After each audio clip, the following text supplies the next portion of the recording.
क्रिस्का recording studio Ekangar सराय।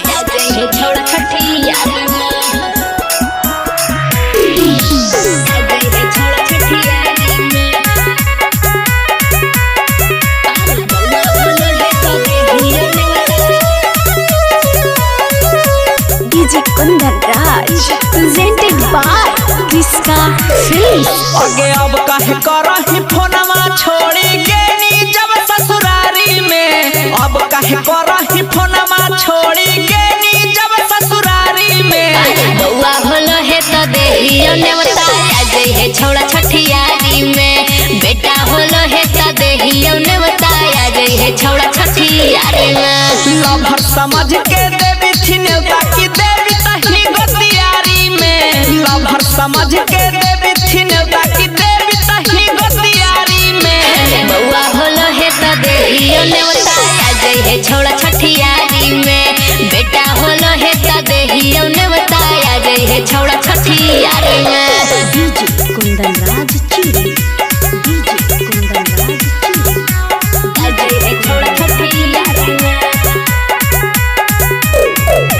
बउआ होलो है तो देहियो ने बताया जई है छोड़ा छठियारी में, बेटा होलो है तो देहियो ने बताया जई है छोड़ा छठियारी में। आगे गेलो जन्म बड़ी जल्दी गे मालवा, शादी के नहीं होलो एको सालवा। कोई भी हल प्यार छोड़ा ओरे हो फलवा, तोरे नियन मिल हको सकलवा। आगे गेलो जन्म बड़ी जल्दी गे मालवा, शादी के नहीं होलो एको सालवा। कोई भी हल प्यार छोड़ा ओरे हो फलवा, तोरे नियन मिल हको सकलवा। आगे कर गेलो तोरा फायदा के छौड़ी जे मजा लेनी बसवाड़ी में, कर गेलो तोरा फायदा के छौड़ी जे मजा लेनी बसवाड़ी में। बेटा होलो है तो देहियो ने बताया जइए छोड़ा छठियारी में, बउआ होलो है तो देहियो ने बताया जइए छोड़ा छठियारी में।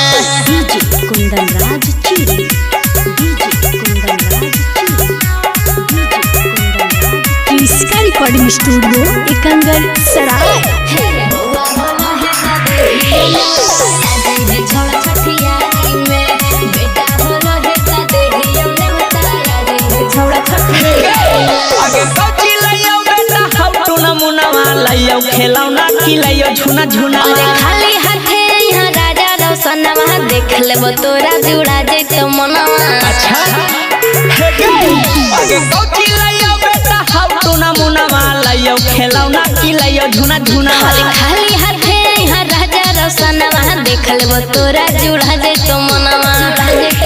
आगे लागा हो डर कुंदनवा के कौची कहतौ गाँव जवारी में, लागा हो डर कुंदनवा के कौची कहतौ गाँव जवारी में। अरे बेटा होलो है तो देहियो ने बताया जई है छोड़ा छठियारी में, बउआ होलो है तो देहियो ने बताया जई है छोड़ा छठियारी में।